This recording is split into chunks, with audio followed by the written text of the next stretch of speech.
Okay, we're gonna be starting now. Welcome to our law seminar. This is a two-part law seminar.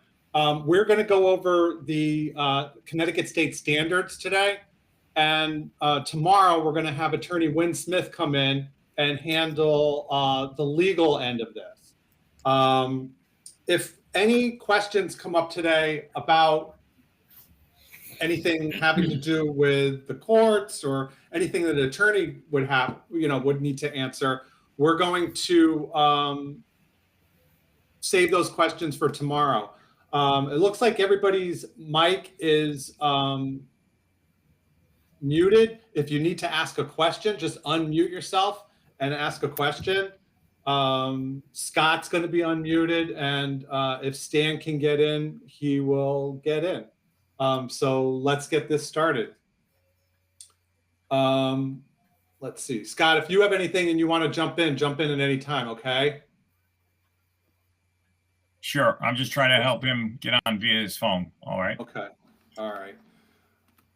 So the state of Connecticut has required that home inspectors take a 3-hour law class as part of their 20-hour continuing education credits since the passing of the licensing bill in 2001. That's when all Connecticut inspectors had to become licensed.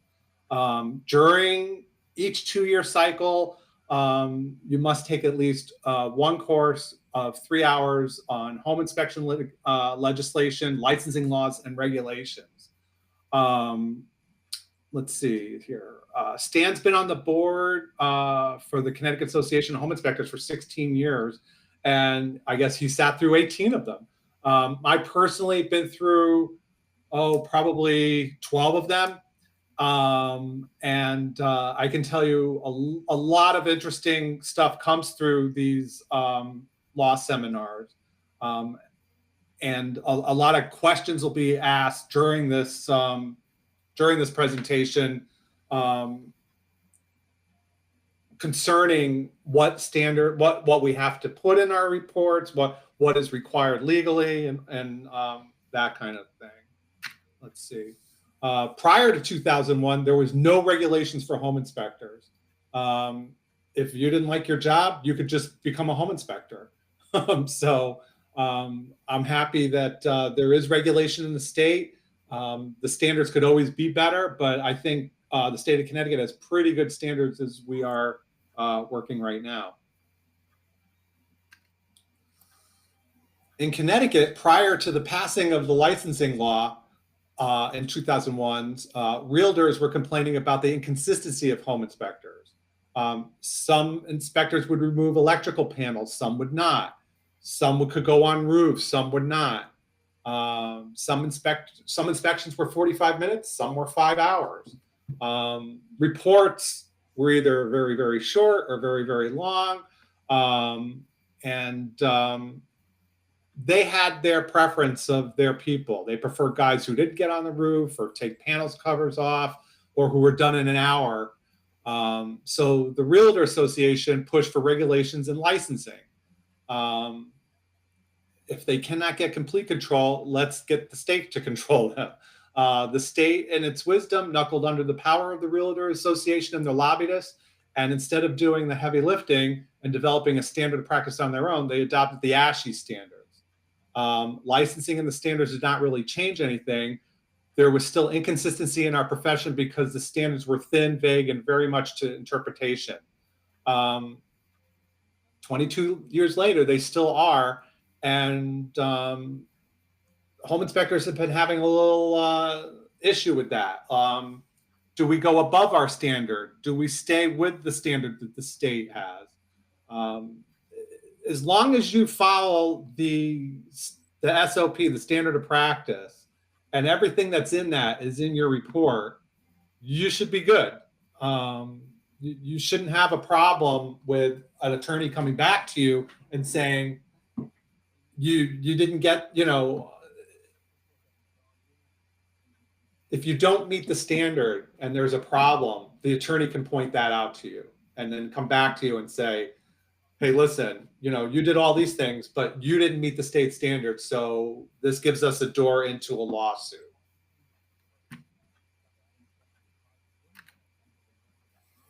We can break down the Connecticut law into 3 categories: the statutes and standards of practice, the inspection agreement, the complaint or complainant. And in this module, we're going to discuss the statutes and standards of practice. Statutes overview. Must be a license or hold an intern permit to perform a home inspection. There's a 2-year renewal cycle. I don't know if anybody had problems this year, but I know the state was lax on, hold on a second here. Every time I touch this button.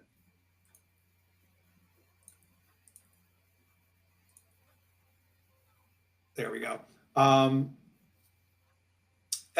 I know a lot of the inspectors didn't get their notice by mail. So you can do this online if you need to.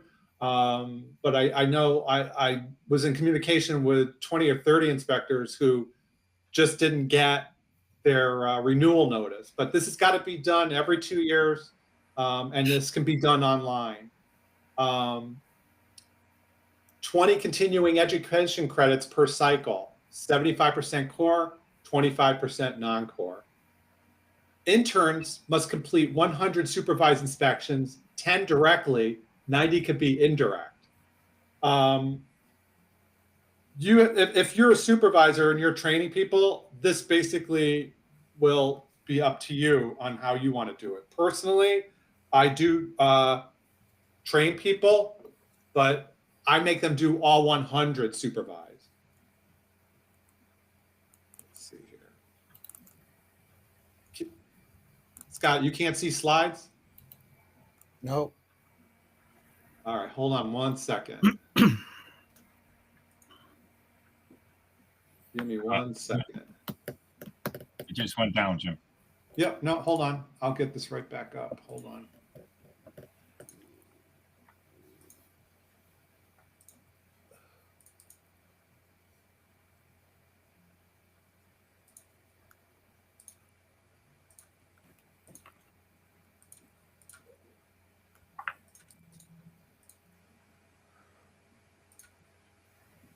Even guys, even when I got into this business myself and Stan got me into it. Hold on.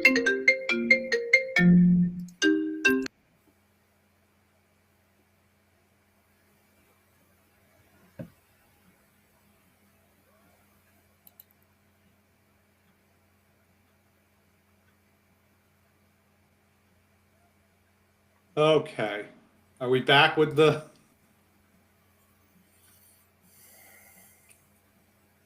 Can we see now? Yep. Yep. Okay, good. Sorry about that. Interns must, and again, I make my guys go and do 100 supervised inspections. But it's up to you. The 90 can be indirect, but the intern has to send you the report prior to sending it to the client. So that's something that you have to decide. Remember, as a supervisor, you're responsible for your interns. So if they do an inspection, you're legally responsible for that inspection. After they complete their 100, they have to submit paperwork to the state, and then they have to take a test. If they pass that test, then they're automatically released from you. But I can tell you from personal experience, I've had a couple of interns who had trouble passing the test. The state just has them on a waiting for results, sort of like in this sort of no man's land. They have an HOI number, but it's not active because it's depending upon the exam results. So if they're still out doing inspections, you're still on 101, 102, you're still liable for those inspections. So what I've done in the past is if they're just not getting that work done and passing that test, you can send a letter of release to the state and they will release that intern. So that's that. So Jim, can I cut in here? Absolutely, anytime, Larry. Yeah, there is new language regarding supervisors and interns effective November 1st. So just to be aware of that. Yes. Okay. Thank you. And what we're also going to do is I have the updated standard of practice, and we'll be posting that on the website Thursday. All right. So let's go over, and a lot of this stuff we have to go through, and it's a little bit rote, so I apologize from that. But if anybody has any questions, just jump in, and we'll take those questions. And if there's any legal questions or anything like that, obviously we're going to address those tomorrow. But just feel free to jump in. Important definition: engage in a home inspection means to provide or offer and provide a home inspection for compensation or other valuable consideration, to hold oneself out for public as qualified to provide such a service. Home inspection means an examination and written evaluation of two or more of the following components of a residential building: heating, cooling, plumbing, and electrical systems, structural components, foundation, roof, masonry. This is important because I know inspectors are going into walkthroughs. That's becoming more and more popular. That's not a home inspection.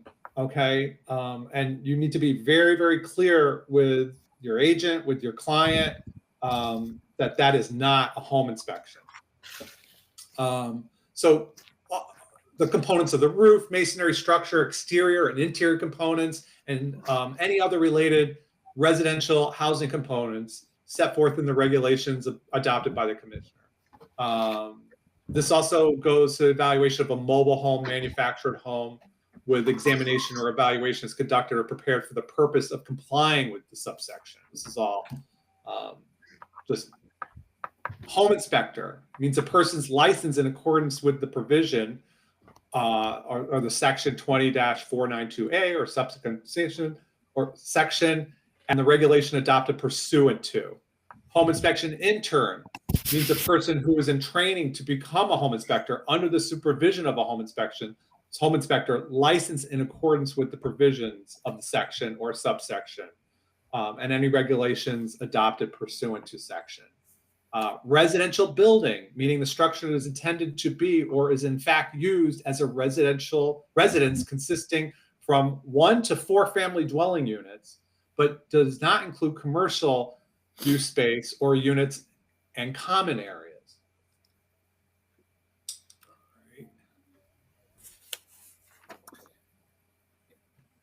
This slide, if this is a pre-recorded event and you're watching this after the fact, you need to send us this code and to get credit for the webinar.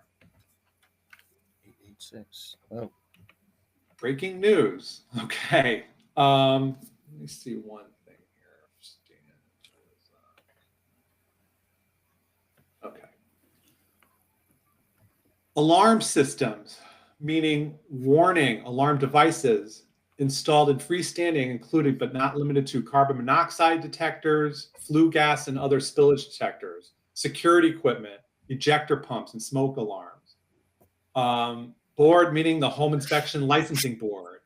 Instant hot water dispenser means a separate device installed at a sink to provide hot water through a separate tap.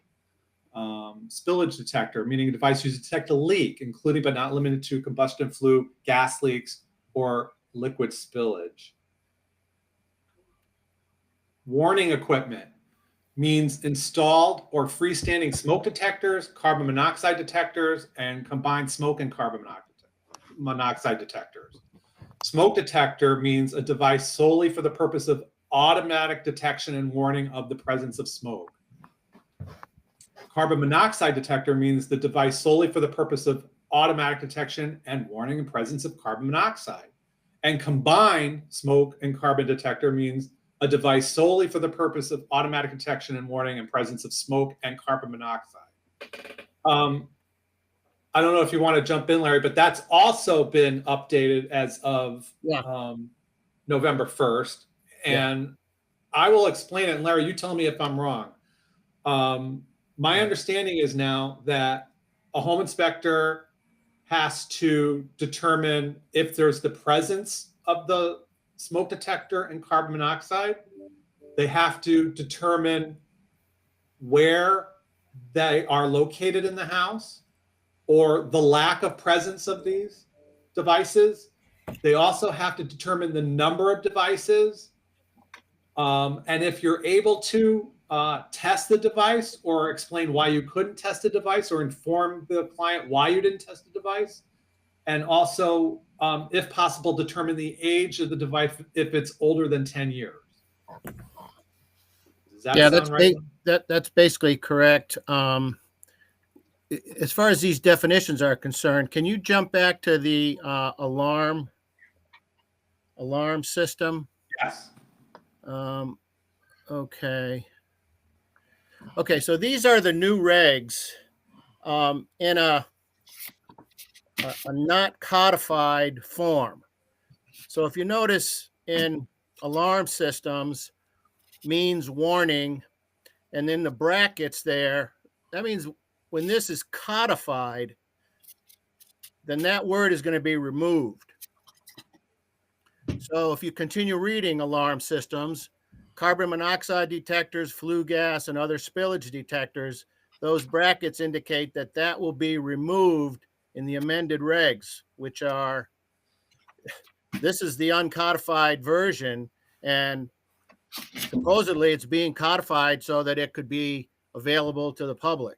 And right now, we don't think we're there yet, but they're in effect November 1st. So just when you're looking at these, this is the uncodified version. And so as you look down, just be aware of that. So alarm systems is actually going to be different. And that's why there's a definition for warning equipment, which is then going to define what carbon monoxide detectors are, and so on. So just in terms of how to read these regs, just be aware of what's underlined, what has brackets. The numbering is going to have parentheses, and they're like renumbered. So hopefully that's helpful. But I just want to point that out as you're scrolling down through these to see what the reg is going to look like. And maybe, and if there's questions as they come up, then we can maybe answer them. But that's how to look at this right now. Okay. Anything in brackets is not going to be there. And typically, I think there should be some things that are underlined as well, which is going to be stuff that's added and will be part of the codified reg. Okay. All right. So just, yeah. Okay. Scott and Stan, can you hear me? Yes. Can you hear me? Stan, do you want to take over since? Sure. So Larry mentioned underlying parts, and they should be in here, but a new addition to these standards is that definition of board. It means, when they say board, it means Home Inspection Licensing Board. I think we all kind of knew that, but they never had that in there. They also added a definition of instant hot water dispenser. We never had that in there before, so I guess a lot of guys are coming across that. Right. And a definition of spillage detector, a device used to detect a leak, including but not limited to combustion flue gas leaks and liquid spillage.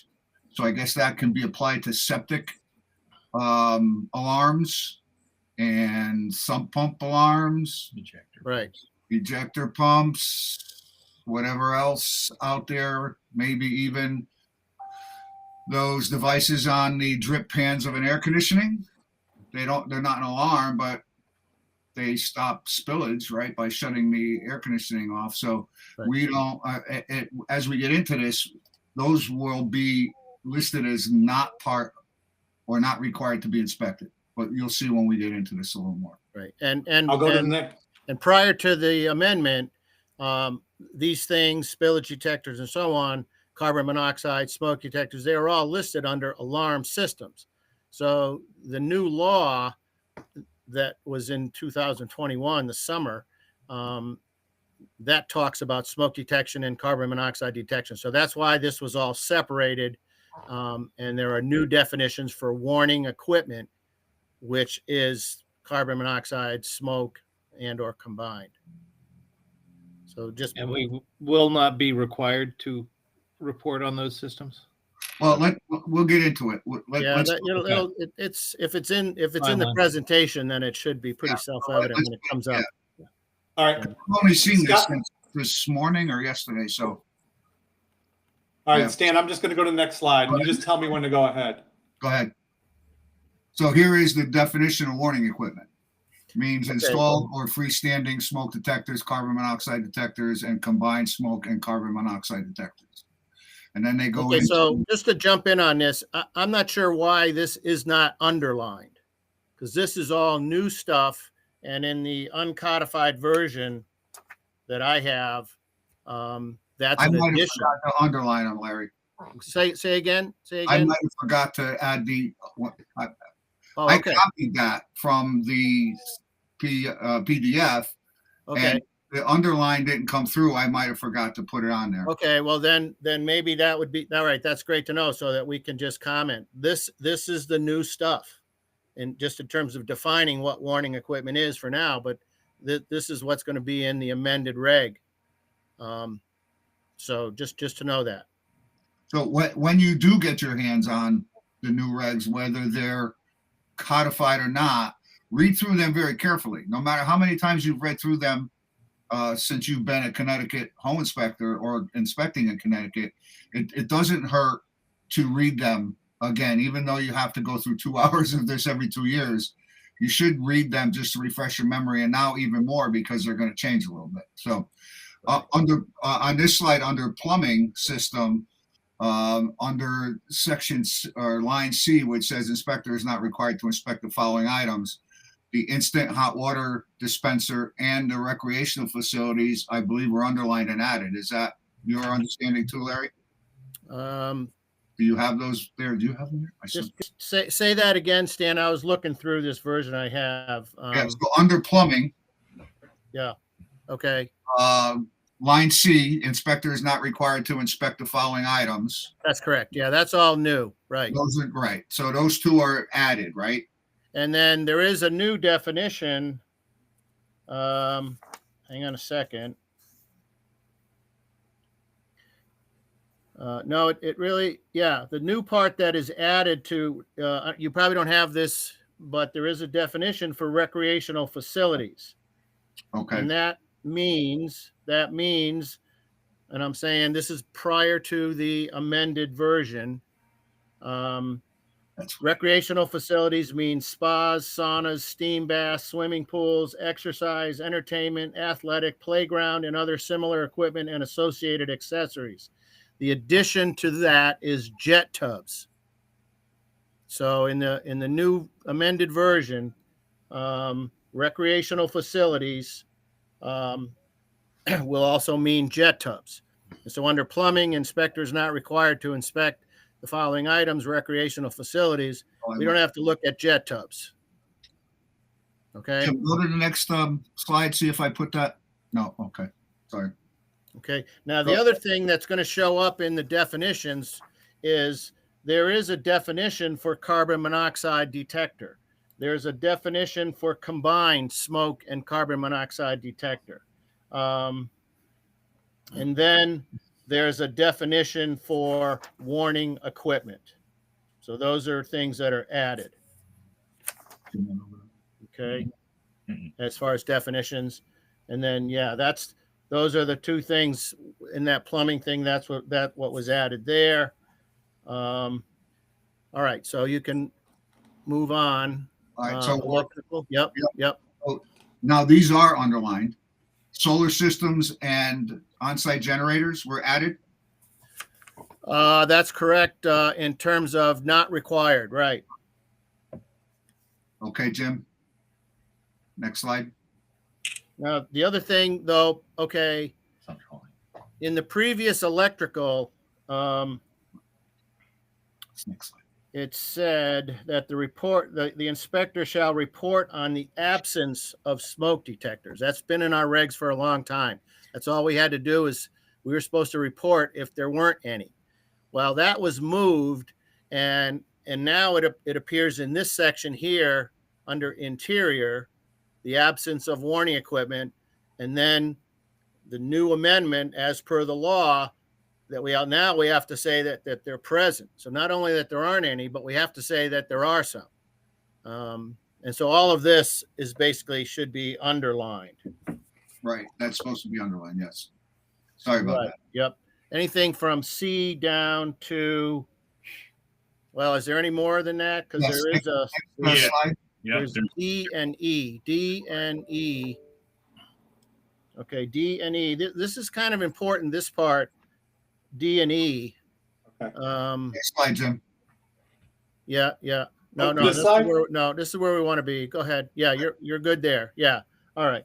So all of that is new. The two preceding slides and this one. And now this is important because the inspector is not required to determine the following: the type of any warning equipment. Now, in a slide above, it says that we're supposed to report if we're able to test. Now, regardless of what someone's philosophy may be, if you want to test them, go ahead and test them. But you're not required to test them. And you can state that whether the inspector is able to test the warning equipment, and the reason that if you're not testing is because you don't know what you're testing. You don't know if it's battery, you don't know if it's combined, you don't know if it's part of an alarm system that's off site. You don't know these things. You're not required to dismantle them. So with that, you can say, I was unable to test them because I don't know what they are. And so you're going to have to report that. Hey, Larry, does number 3 take care of number 4? Like, if you just describe description of the room, the space the equipment's in, if I say it's on the main floor, in the basement, and the second floor, do I have to put another comment saying that there's a total number of 3, or does that? You just have to put the total number. Okay. So if you go through the house and you find 6 warning equipment or devices, then that's what you say. Right, but it's indicated. I observed 6 devices. And then you have to say where they're located. But you don't have to get into, and then we covered this a lot, because you don't have to go into real big detail about where they're located. I mean, you can say they're in the 2nd level bedroom. And if you want to say they're on the front, the side, the east side, however way, but you don't have to say they're in the ceiling, over the window, in the ceiling, over the entry door, on the wall that's next to you don't have to get into that kind of detail. So just to be aware of describing, but there are 2 separate things, 3 and 4. Yeah.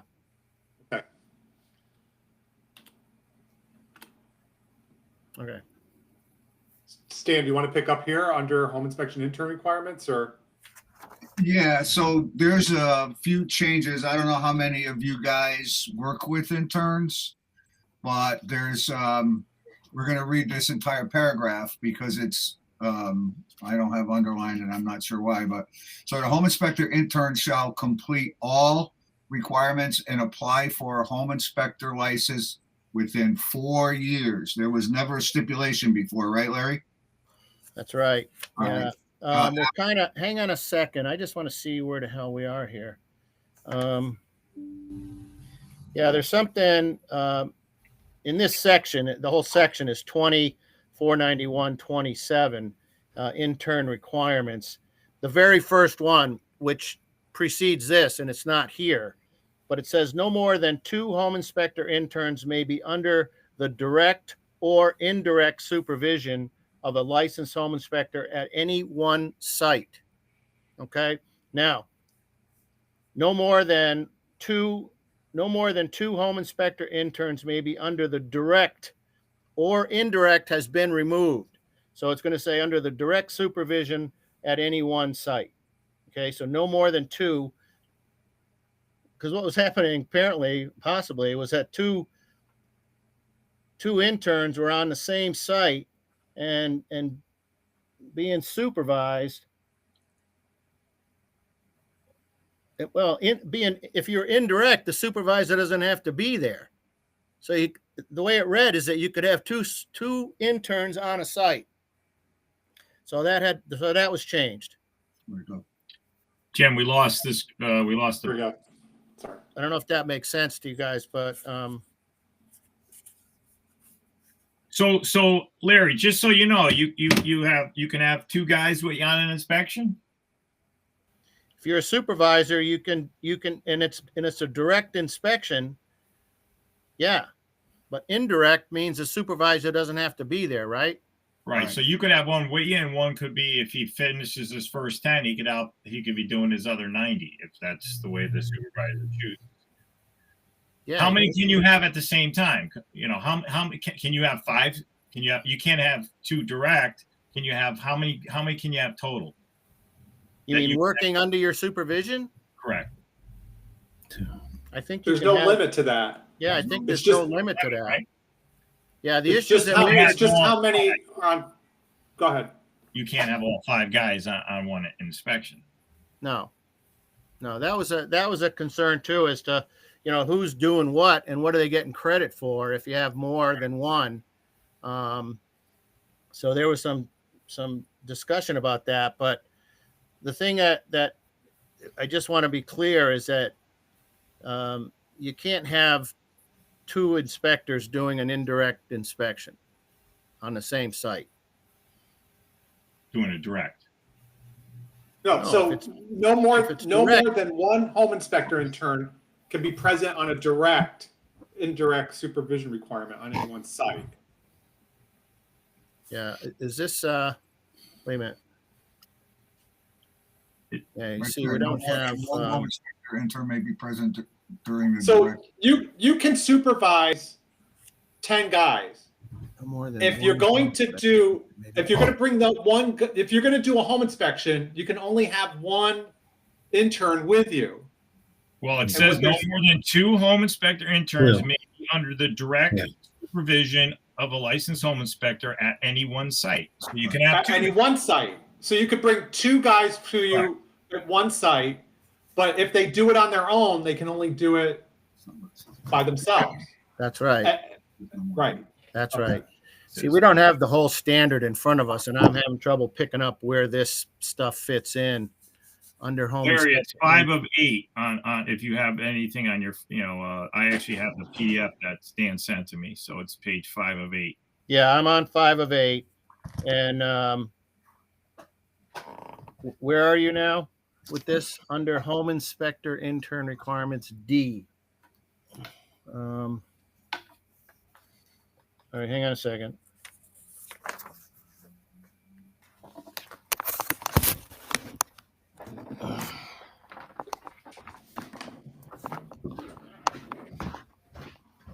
Yeah, I'm not finding that.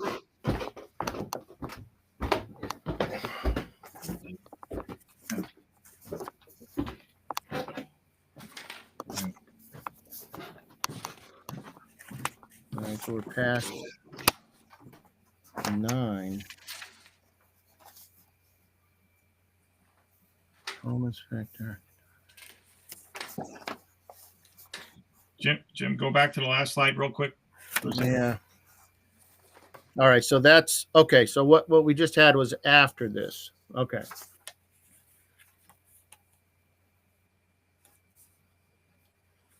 Okay, what you don't have here is the very first.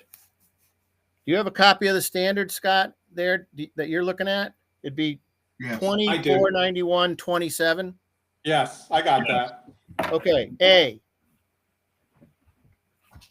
491-27, home inspector intern requirements. A, no more than 2 home inspector interns may be under the direct or indirect supervision.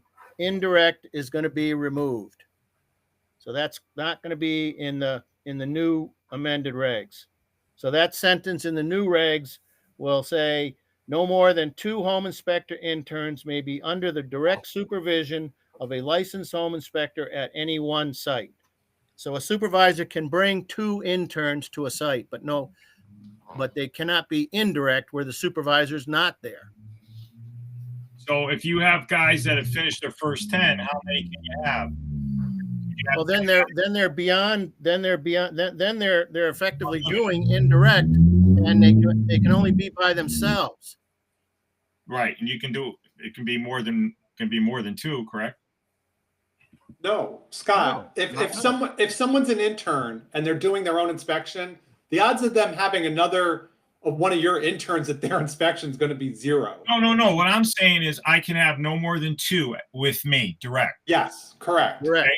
So now they've done their direct, and another guy wants to join in, and you want to take 2 more on. And now those guys, if you choose, they're not what I personally would want them to do the 100, but you can technically, they can do 10 direct, 90 indirect. Can one of those guys are sent out to those 90? How many can you have? 2 more. You can bring in 2 direct. Can those other 2 be off on their own? They can do. You can have 3, 4, 5, 6. Yes. I mean, you can on the same site. No, indirect. Same supervisor. Same supervisor, indirect. Doesn't really say. I mean, you could have unlimited technically, right? Just direct only 2. That's Yeah. If you have 10 interns and you're doing an inspection, you could bring 2 of those guys with you. Right. Now, those other 8 interns, if they're doing 11 through 90, they can be on their own doing a home inspection. Right. They just have to send you the report. Correct. That's right. Okay, that's all that is. Unlimited. Okay, so we're going to kind of Which would be shorten the rest of this internship requirements by saying that if you don't become a licensed home inspector in 4 years, there has to be a review, correct, Larry? You get 2 cycles to get your 100? Yeah, well, yeah. You just have to read it. I haven't brought myself up to speed in a little bit on this because this all came to my attention just the other day that this has been passed. But yeah, you just have to read that. And that was essentially the problem. We had guys who had been interns for 15 years, and they were still interns. Didn't And need so, continuing education. We're out there doing inspections, and so that got cleaned up. And so, yeah, you basically have, you got to do all the stuff within 4 years, and get your license. Okay, let's move along here. Yeah. We got that. Okay, standards of practice.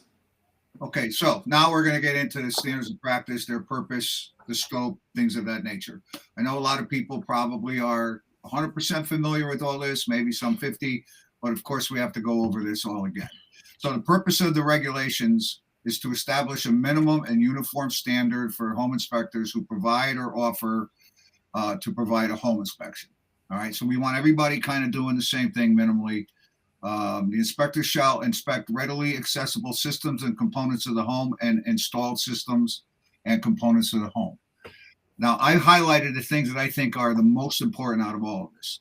So the inspector shall report on those systems and components inspected which, in the professional opinion of the inspector, are significantly deficient or near the end of their service lives. Now, I'm going to tell you, you could read those standards frontwards, backwards, sideways, upside down, drunk, sober, and no place else do they say any place else that you have to report on any other type of defect. All right, so just keep that in mind as we go through this. So now the other thing that they want you to report on that's very important is if you can't inspect a particular component, and you got to tell them why. So if the roof was covered with snow, you need to actually write that the roof could not be properly inspected. It was covered with snow. If there was a bedroom at the back of the house that you could not access because the door was locked, they want you to say that. That's for your protection and also for the consumer's protection, because somewhere you got to document that you didn't go in that room. If that room was full of who knows what and you didn't get in there and you didn't document that, then you got a little bit of a problem on your hands. But that's very important for us as well. We have to document what you can't see or inspect. That includes foundations that are blocked by finished basements, the ceilings. There could be electrical problems, all kinds of stuff. You really have to be on top of that. The standards are for your safety as well as the consumers. The regulations are not intended to limit the inspector from including other services. So, radon testing, mold testing, All those things can be added on, but they're not required.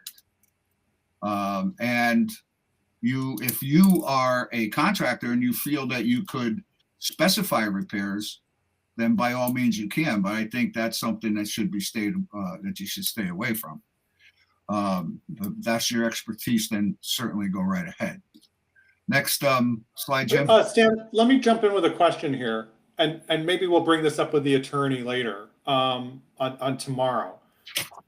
If I go above the standard on one thing, and I send my report to the client, and there's a problem with something that I don't have to inspect in the standard, and I didn't, and there's an issue with it, can they come back to me and say, hey, listen, you didn't follow the state standards. You went above the state standard, and you inspected the washing machine and dryer, which it says that you don't have to, but you inspected it, and you said that it worked fine. And then the jet tub that you didn't inspect didn't work. So I've had attorneys tell me two different things. I had one attorney tell me that you should stick just to the standards, do not profess an expertise in any way, shape, or form. Because if you're not, say for instance, you call out something on the heating system and you're not a licensed heating contractor, that could be used against you. All right. The other attorney said that most guys are going beyond the standards. So you need to indicate in your report somewhere, and some type of caveat, that even though you may go beyond the standards in some cases, it does not mean you will go beyond the standards in all situations. Still a gray area, because I don't think anybody reports just to the standards. We're all going beyond the standards. All right. So the standard of practice has definitions, purpose and scope, structural system, exterior, all those components that we inspect, including general limitations and exclusions, and a code of ethics. So these were all developed when licensing went into effect. Next slide, Jim. It also covers the state regs, and I think the standards of practice have all these things in there too. I know I had to take some of the stuff out that from what I send people. They govern the schools, institutions, and organizations that are allowed to train us. The course filing, they set the course filing requirements. So the things that we have to do as Cornerstone, and we used to do for CAHI, they set the criteria how we get our courses approved. They obviously set up the intern training program, affidavit or certificate requirements for pre-licensing courses. They have control over for the state of Connecticut, course and locations approvals. If we're off-site, we have to get that place approved. Records, they keep the records. The Home Inspection Licensing Board and Department can audit us. They only did it once since inception, but they tell us what course content has to be. They do have some hardship cases. If you, part of the new thing with the interns is if there was a reason why this person couldn't get their license within the 4 years, they can plead a hardship and be reviewed. So they set all the parameters of home inspections came into effect when licensing went into effect. So we are bound by all of that. A lot of guys don't know what these requirements are. It doesn't hurt to read and know, because it's your profession. Next slide, Jim. I want to step in just with the course approval because it's something I do. I did it for CAHI. I'm doing it for Cornerstone. The state has a brand new system. They require a lot of information that we supply, course outlines, how we advertise, everything.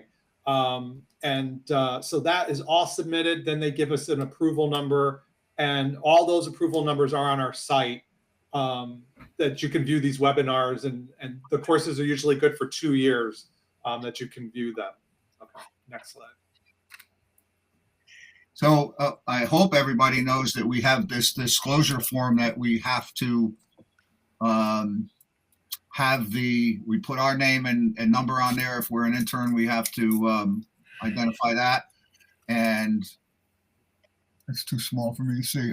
Consumer has to sign it and date it. And the whole point is, so in the beginning, we were supposed to give a hard copy of the state standards to the clients that we work with. This can replace that. I still do.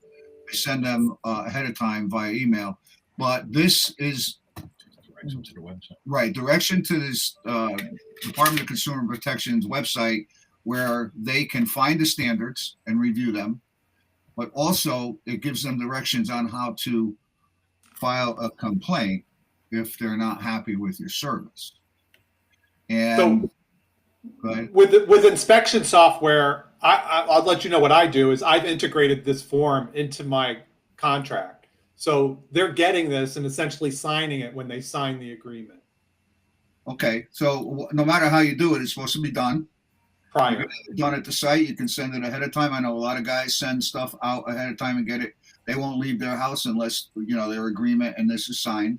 So there's a bunch of different ways to do it, but this is pretty important because, again, if you're have a complaint situation or a potential lawsuit, this is going to make you look very bad if this is not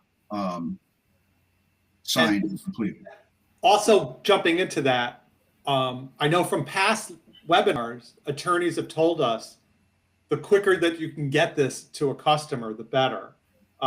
Because there is a thing where if you hand it to them right before the inspection, that they could say that they were pressured, I didn't have time to read it. As soon as I book an inspection, I get the paperwork ready and I send them their electronic agreement. It does a couple of things. I've proven that I've sent it to them as quickly as I can, and it locks them in from, trying to book with anybody else because they see that process has already started. And also, just to piggyback on that a little bit, technically the font size you use can be discredited. If you make the font too small, somebody could complain that they couldn't really read it, but they were under duress and signed it anyway. So there's a lot of things that a savvy client or attorney can try and turn against you. Just to add that, guys, this is the way I do it. I send it out ahead of time. They acknowledge they received it. I tell them to review it, and then I make them sign.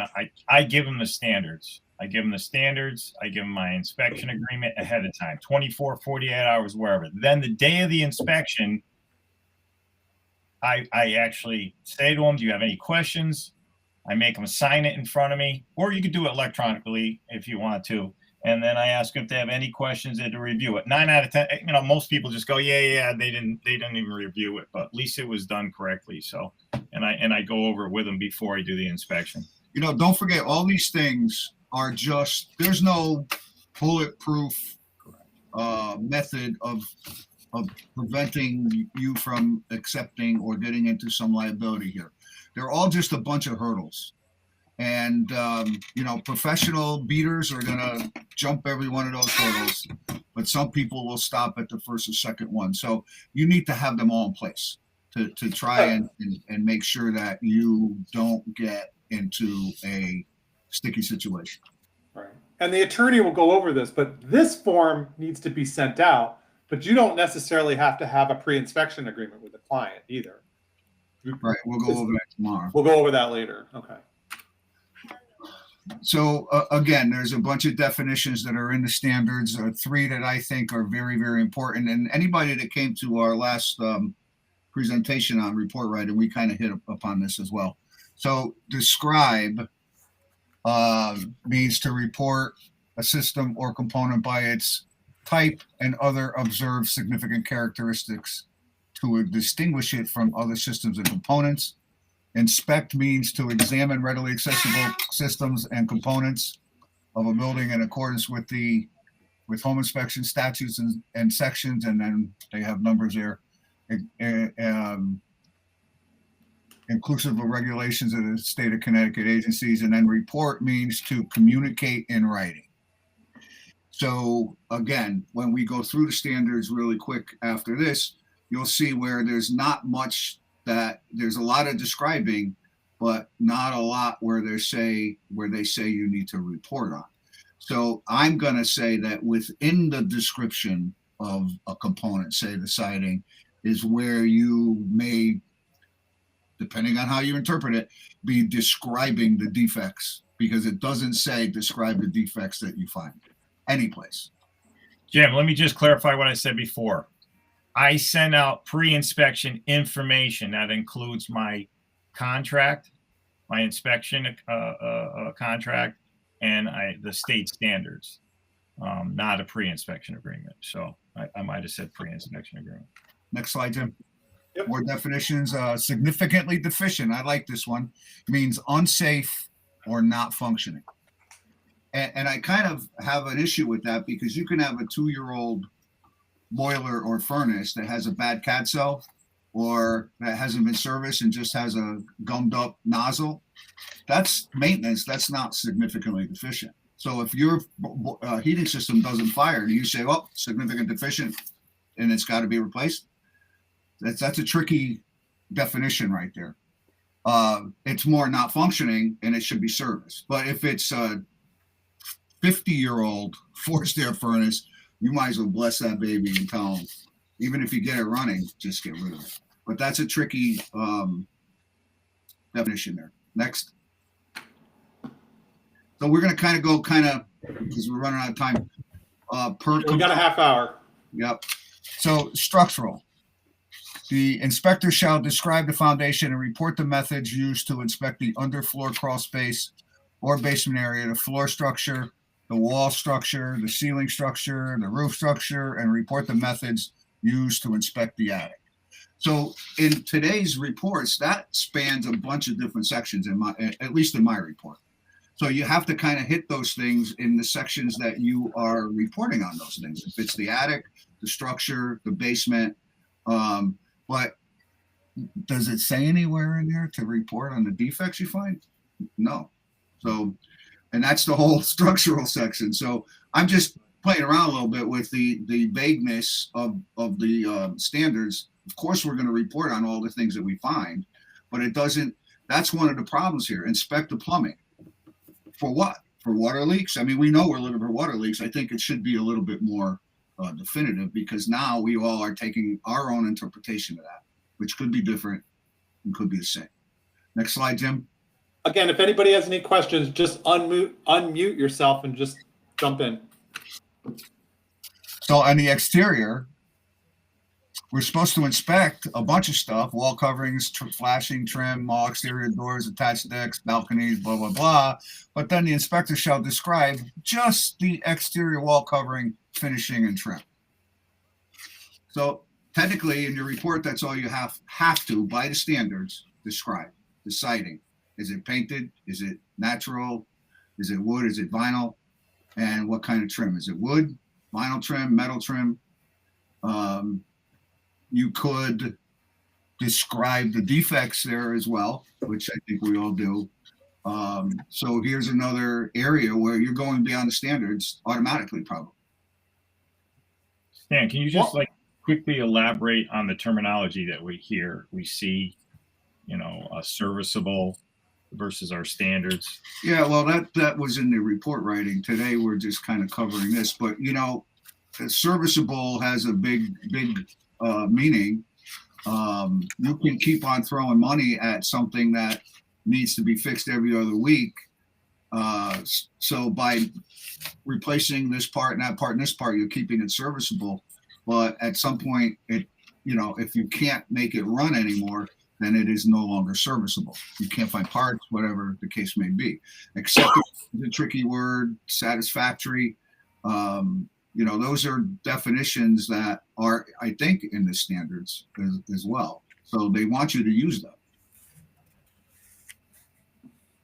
So plumbing, the inspector shall describe water supply, drain, waste, and vent piping materials. If the water supply to the building is from an on-site plumbing system, then you have to describe the visible components of that system. But nowhere does it tell you have to say it's city water, which I think should be in there. So again, you're going to go beyond, because I think most reports, when you get to the plumbing, they're just automatically set up to say if it's city water or municipal water, however you want to term it, or well water. And then the energy source of the water heater, the location of the main water and main fuel shutoff valves for the entire plumbing system and the entire gas, if it's gas, or just the water heater. It's not precise in the way it's worded here. So again, we're going to interpret what that is, right? Each one of us. The inspector is not required to determine whether water supply and waste disposal systems are public or private. So I'm going to tell you a quick story. My son bought a condo in North Carolina. I guess out there they don't attend the inspections, and he sends me the report and asks me to review it. So I first told him, I said, you review it and then tell me what you think of it, and then I'll tell you what I think of it. So they don't identify. It was a condo, and I dropped my guard because it was a condo. They don't identify where, if it's public sewer or septic. And I don't know if I've ever inspected in 35 years a condo that had a septic system. So it was just off my radar. And then when we went to visit him, we were talking and he was showing me some documents. And sure enough, each individual condo unit has a individual septic system. So that kind of got me a little angry because he wasn't told that. And the realtors didn't tell him that either, because I would have advised had I known that he had a septic evaluation. So, and 6 months later, he still hasn't had one. I guess I'm going to have to pay for it, but so he can do it. But so I think that we should be identifying that, but in the standards, you don't have to. You can walk away from that house without even saying anything about it. Just to expand on that too, and this is a little bit of report writing. I mean, most people sort of want to see whether in the report it's public, it's private, or all of that. But I tell you, what I do is I'll put public per client, public water per client, septic per client. But even in my reports, I will put the home inspector recommends that the client confirm with the town if the house is on public sewer, public water, just to CYA. Because like Stan said, I've run into a couple of times where I look at everybody and I go, this is town sewer. Everybody goes, yes. And I've had 2 clients call me back and they go, no, we're on a septic system. Why didn't you note that? And I have them refer to the report. And I say, well, I did put in the report that you should contact the town to confirm that you are on town sewer. So, I mean, there might be a dead giveaway in the backyard. You might see to clean out the access, but rarely is that. But it happens. All right, let's go to the next. Electrical. So electrical, this is one of my favorite topics because across the country, there's some guys that think they're electricians and go dig into these systems. But at least here, you are to describe the amperage voltage of the service, the location of the main disconnect or disconnects and subpanels, and the wiring methods. The inspector shall report on the presence of solid aluminum branch circuit wiring and the report on the absence of smoke detectors. So that's a pretty important system. Let me go up on the top. It says inspect the service drop, the service entrance cables, conductors, raceways, service equipment, main disconnects. So there's a lot we're supposed to inspect, but all we have to describe is that stuff. So I don't know how deep anybody or how much past the standards you want to go and how deep you want to get into it. But some people are really getting very, very deep into the electricals nowadays. Heating system. Describe the energy source, the heating method by its distinguishing characteristics. So we kind of went over this in the report writing. It's red. That's a characteristic. I think they mean, is it baseboard hot water? Is it electric heat? Is it forced air? Is it direct? But again, somebody needs to understand what distinguishing characteristics mean. I know some of the interns I work with, didn't really have an idea what that meant, so we had to go over all that. It doesn't even tell you to say if it worked or not, or if you turned it on. So we all do, but very vague and very laid back standards. Next, air conditioning. Describe the energy source and the cooling method by its distinguishing characteristics. Well, for this type, it's freon and electricity, right? That's about it. With ductwork, I guess, or it could be a mini split with direct cooling coil. So again, a simple, very basic requirement that we all go beyond. Next. So interior, we describe, well, we inspect walls, ceilings, floors, steps, everything on the interior of the home, but describe nothing. I know your reports probably have sections for flooring, walls, ceilings, stuff like that, but according to the standards, we don't have to describe anything on the interior. And we don't have to do central vac and household appliances and stuff like that. But how many times are you asked, does the central vac work? Unless somebody tells me that they're not going to use it, I'll at least try and flick it on. But I'm not chasing around trying to find a hose or stuff like that. And, appliances too, I will operate just for the sake of operating. And then insulation and ventilation. The inspector shall describe the insulation and vapor retarders in unfinished spaces and the absence of insulation in unfinished spaces at conditioned surfaces. That's pretty basic, I guess. Does it say anything about describing ventilation? No. So again, we all do, and that's what the advantage of having software now is. It's there all the time. It's telling you what you want to fill in. But back in the day, if you just did what these standards do, you can write them all on a napkin and hand it over to your client. So, but they're there, have been almost unchanged since 2001 when licensing went into effect. Minor changes. This is probably the biggest change with the smoke detector. Fireplaces and solid burning fuel appliances. So describe the system components and the vent systems, flues, and chimneys. So that kind of goes into, I'm guessing, the heating system, the water heater, any other appliance that's burning any fuel, unless it's just you're taking this just as fireplaces. Well, we're not required to do interior flues, the screens, the accessories, so on and so forth. That's kind of tricky because the fireplace can look great on the outside, the chimney could look great on the outside, and the flue could be shot. So you really have to cover yourself in your report and your agreement that you are not, if you're not passing any judgment on the flue or the interior of that chimney.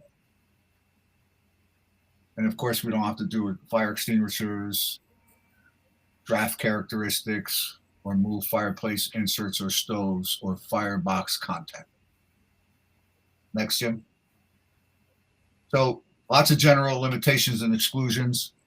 But the one that I think is the most important, we do not verify compliance with regulatory requirements, codes, regulations, laws, or ordinances. And I've said this for 35 years, and anybody that I've worked with, interned, gotta stay away from that, in my opinion. And you know what? It only takes one lawsuit to upset the apple cart for many years. You know, we have a friend who, I'm not going to mention any names, who did everything right. He found there are condos in Monroe that had major structural issues to the foundation. He saw them all marked with writing on them. He identified them, took pictures of them.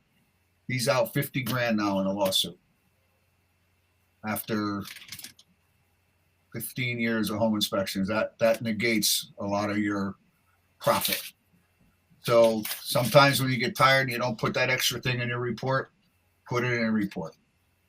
Cover everything, because you don't want to go there. Just one time could be a big problem. Next slide, Jim. And those are more, I'm not going to read all of them. You guys can read the standards yourselves, but they're there for a bunch of reasons, for our good and for the good of the consumer, just so they know we're not doing everything. I'm sure you guys are all familiar with the Code of Ethics, right? So I'm not going to go over all of those, but we're not supposed to do work in a house that we inspect. We can't get in bed with a realtor or under certain programs pay to play, so to speak. Some of those, like if you are asked for $1,000 to advertise in a book and then the realtors in that office are told to use you, that is a Code of Ethics violation. If you want to spin it as advertisement just to be in one of their little publications, that might fly, as long as they're not told to use you. Or they could be advised because you're advertising, but they can't be directed to use you. You can't discriminate. So you got to be a good boy. I think we all stay away from that, but you should read that every year as well. Make sure you know that you're not violating any of that. And then the rest of the standards are more for schools, institutions, organizations such as us. Next slide, Jim. And then the course requirements. So Jim kind of described that we have to fill out certain information to get these things. They're pretty quick now. So by the time if you are a part of Cornerstone, by the time you come to one of our webinars, it's already approved and ready to go. All right. And it will fill your requirements for that 2-year cycle. And just so you know, that same class technically can be used again in the next cycle. Just can't be in the same cycle. And I don't know if Jim touched base on this. I forgot where it was in the presentation. When you get 20 credits, 15 have to be what the state requires as or calls core. So the building components of the home. And when I say 15, 75, I'm sorry. And 25 can be radon, mold, things that may go along with a home inspection, but are not part of the home or of every inspection. And we are carefully keeping track of that. So all our courses will meet that requirement. Also, wait, go back one. This is kind of important because sometimes, is it in this one? Okay, go ahead, Jim. Intern training program. I think we beat that up earlier. Advertising guidelines. There are certain things you're not supposed to do. You can't make claims that are exaggerated or unprovable or misrepresenting. Technically, you're supposed to have your license number on your literature. And you have to carry your license with you at all times. Okay. I don't even know where mine is. Don't tell Larry I said that. Don't matter to me. It's in your drawer. It's the certificates and pre-licensing courses. So we're not involved in pre-licensing, but they're pretty strict on what the state will accept as a pre-licensing course. So they require 40 hours, I think, still. But most of these courses are 140, 160, because they want to make more money off you. Course and location. So as we talked before, the location has to be approved by the fire marshal. We have to get a certificate if we're off site. Next, Jim. Next, we keep the records. Everything is well kept. Kahi had records. If you need to go back and get certificates, we can help you with that. And we store all the certificates that we send out. We store for you if you need them. So the licensing board can drop in on a school if there are any in Connecticut. And they could probably even sit in on one of our courses if they wanted to verify what we're doing here. I don't think it's ever happened, but No, never happened. Larry's here. Okay, so here's Not for free. one course consisting of at least 3 classroom hours in current home inspection legislation, licensing laws, and regulations. That's what we're doing tonight and tomorrow. The Home Inspection Licensing Board shall not approve offerings in mechanical office and business skills such as typing, speed reading, memory development, personal motivation, salesmanship, sales psychology, sales promotions, or other meetings held in conjunction with general business of a home inspector. So any course you take, even social media, whatever, it cannot be approved by the state. That's not what they want your education on. It has to be pertaining directly to the inspection of a home. Next, Jim. If you wanted to, here is what they require in the courses. If you want to read through it on your own. Well, it's not even what they require, but this is what we have to have courses pertaining to. Next, Jim. More course content. More course content. Next. So hardship, if you want to read through this, they are willing to listen to you if you have problems, and maybe, it wasn't a hardship right away, but when COVID hit, Larry was not the chairman at the time, but I immediately, when they closed the state, contacted the chairman at the time, and I asked him, what are we going to do about getting continuing ed? Because at the time, Kahi's continuing ed was all live. And he got back to me and said, they said you can go online and get it. So they're not going to suspend it. And so we had to scramble and start providing, because, honestly, I don't know if there's a lot of Connecticut approved continuing ed online. I'm not really sure how much is out there, but our guys were used to going to meetings, so we had to find a substitute. But I'm sure if that was an issue to somebody because of COVID, that would apply as a hardship case. But we got it done. So next slide, Jim. And of course, there's application for licensing, for school approval, for pre-licensing courses. Yeah, we went through all this already. We went through the interns. We went through. Yeah. If I could cut in with just one thing that we didn't talk about, the interns, and this is new, but it'll say that at least 48 hours prior to a home inspection, the home inspector supervisor shall notify a client that a home inspection shall be performed by an inspector intern. So that's new. You got to inform your client that an intern is going to be doing the inspection. So 48 hours. What that's a big change, because before, let's say Scott was my intern. He does 10 with me, and now he says, Stan, I can get all the rest of mine. I don't need you. Just review my reports. So he goes out and schedules them when he wants, just goes there, probably doesn't even have to say that he's an intern. People have a home inspection, could do a great job, could do a bad job. Now I have to call and say, Scott Monfort will be inspecting your house. He's an intern under my supervision. So what happens if you get a call tonight and you set that job up for tomorrow? You can't meet that 48 hours. I can still call, but so that's a little tricky. Also, Larry, we didn't talk about if for whatever reason, whether an intern separates from the supervisor or a supervisor separates from the intern, they have to report that to the state within a certain amount of time, and through both guys. Yeah. Yep.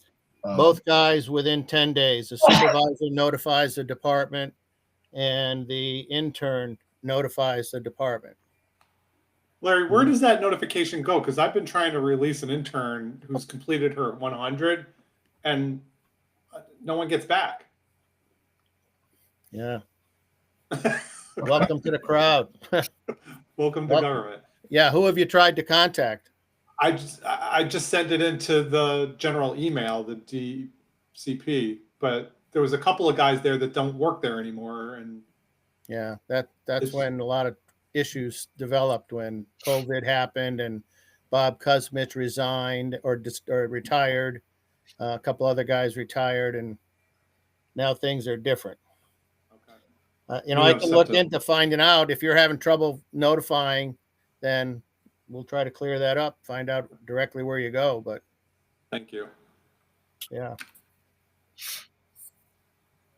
That's going to be tough on the interns, I'll tell you that. But Yeah. So interns, I don't supervise interns, but do you have them go out and find their own work when they're what I do is I make them when they're at the indirect level? when they're at the indirect level. Yeah, they're on their own.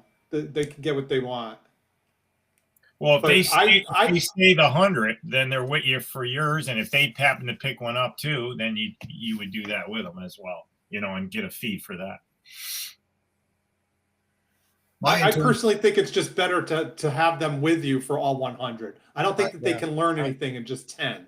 That's but I agree. Well, you're liable for those 90 if you're not there. Right. And I'll tell you what, it takes, in my opinion, at least 5 years. I don't know how many guys out here to really feel fully comfortable. You might think you are, but then if you look back at some of your reports in those first couple of years, you go, oh my God, Yeah. And what you look at now or what you may find. So guys, you supervisors, or Jim, when you're supervising, and your intern, he's in the indirect process, he finds a job. He's not telling the buyer that he is working as an intern under your supervision. Well, I don't have that situation because I make them go on all 100. Okay. So maybe hypothetically, Larry, if I did let somebody, no, I wouldn't have them tell that they're under my supervision. It has to be a disclosure, though. I think that's where that's going to come into play if you want your 48 hours and so on. I don't know if there's any other supervisors on the seminar here, but. Well, a lot of people will say, I'm permitted to do inspections. Are you licensed? I'm permitted to do an inspection. And that's how that technically they are licensed. They have an HOP license, but do they have to disclose? Right now, they don't have to. They're not licensed, Jim. It's a permit. It's a permit. Oh, it's a permit. Yeah. I believe one of the forms I had, I thought it was from the state. You had to fill out that you were an intern.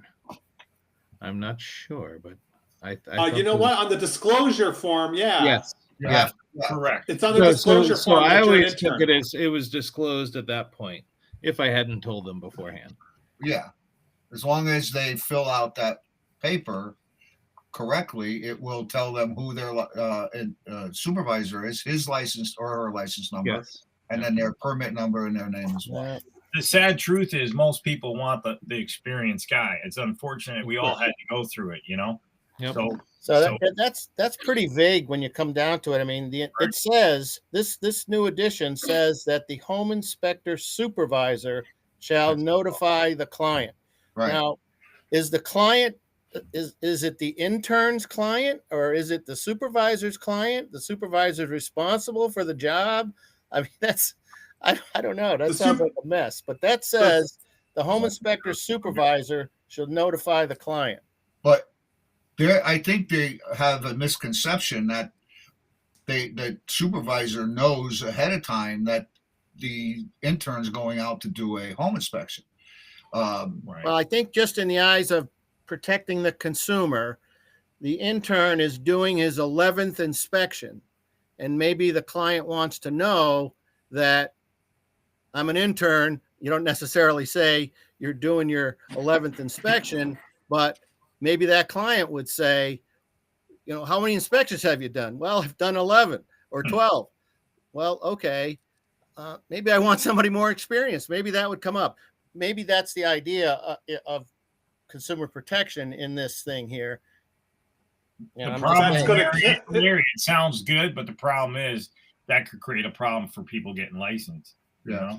When I first started, I think what it's going to mean is that, like Jim does, he goes on more inspections. I was deathly afraid when I first started of people asking me how many I did.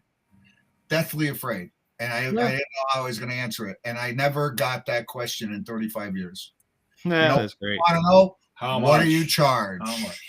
Before they ask you how experienced you are. Even realtors, when they introduce you to another one, they don't ask you how long you've been in business, what's your company name, how much you charge, Stan? Well, I can tell you what's going to happen. I can tell you what's going to happen now is if you're a supervisor and you have an intern that client, that intern gets a customer, they have to inform the supervisor. The supervisor then has to tell that client, hey, that guy works for me. He's an intern. He's training.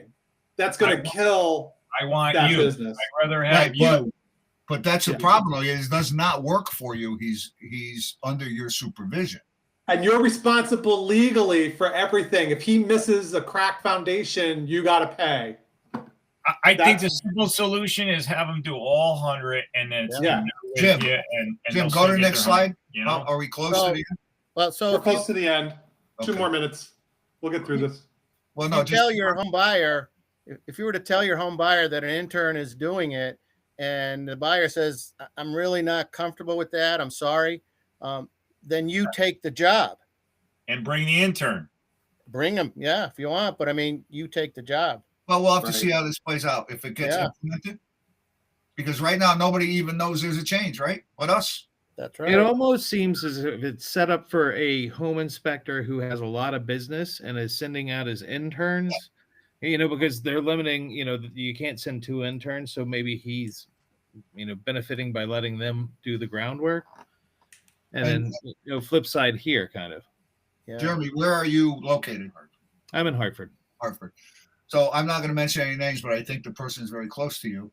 Or no, maybe not. That's all he has is interns going out under his company name. So it seems like some of this wording might be set up to kind of safeguard against that. Yeah. If the inspector is booking the appointment and then sending his interns, like I think as an intern going out, maybe you would let your supervisor know, but it sounds like maybe this is written for the inspector who's sending his interns out. Yeah. So, well, all right, but let's it's making go to it complicated if you read it the way it is. Yeah. Sorry. That's okay. Okay, here's another code. If you are watching this as a pre-recorded event. Yeah, that's not staying up there long enough. Okay. Well, you guys are. You don't have to. You're fine, Larry. It's only. We don't need to write these. We're not going to need these. Okay. No, Larry, because you're watching it live. Okay. No, but somebody may come later and watch these recorded. They have to tell us those codes. I got you.